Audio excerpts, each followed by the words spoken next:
Thank you, Madam President, members. January 22nd, this Saturday, is the 49th anniversary of the Supreme Court's ruling in Roe versus Wade. That ruling defined our constitutional right to privacy as a right that includes the right to abortion.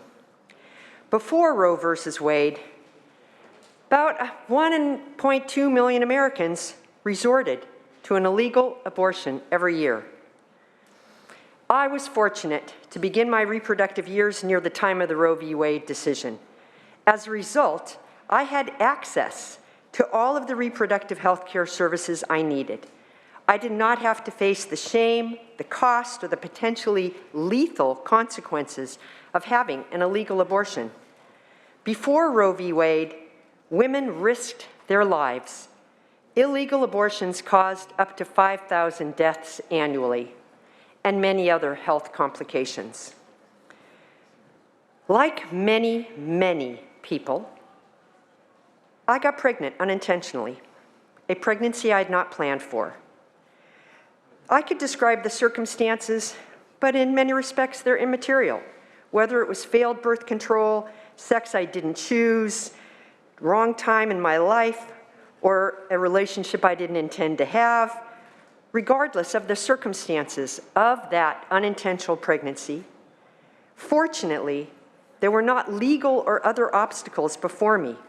Instead, I was able to weigh my situation and make the very personal decision to have an abortion I had, and I do not regret.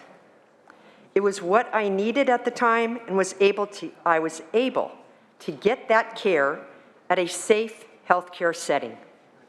Today, however, and increasingly over the last decade, we are and have been experiencing an ongoing relentless attack on abortion across the nation. Just a few months ago, Texas passed SB 8. By banning abortions after 6 weeks, a time period that most don't even realize yet they are pregnant, SB 8, in effect, undermines Roe v. Wade. And justices on the Supreme Court who have publicly expressed their opposition to abortion have for now let SB 8 stand. Mississippi, Florida, and dozens of other states are poised to follow suit. If those same justices vote to overturn Roe versus Wade or continue to allow bans like SB 8 to remain, people in over half the states in the U.S. will lose access to abortion care, which could impact over 36 million people who could become pregnant. SR 63 honors the 49th anniversary of Roe versus Wade and reaffirms California's, our state's leadership role as a national leader for reproductive freedom. I urge your vote on SR 63. Yes vote. Thank you, Madam President. I want to thank my colleagues for their comments in support of SR 63, and I want to reiterate some of the comments by the pro tem.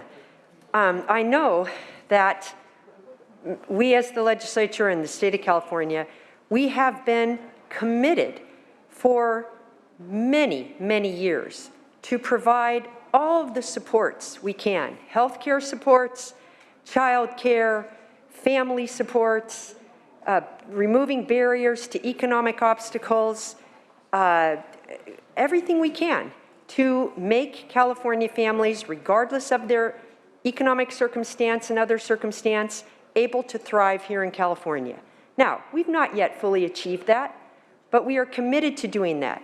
And the Women's Caucus has been committed to making sure that a woman, whether she is a single mother or in a partnered family, that she has the ability to raise her children with support. However, we know that, as many of our colleagues have stated and I stated, that people still have the right to choose not to pursue a pregnancy. And that is what Roe versus Wade allowed. And as we face this onslaught of attack on our ability to seek the reproductive care that we need, a freedom that the majority of Americans support, I know that California will not just stand by. I am proud that we are a state committed to protecting and providing access to abortion and all reproductive services, not only for Californians, but also for those who may seek refuge here. And we're determined.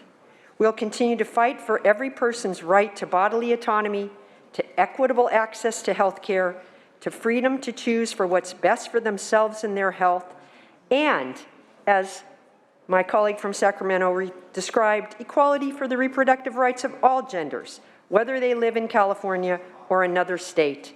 We will not give up this fight, and I urge your yes vote on SR 63.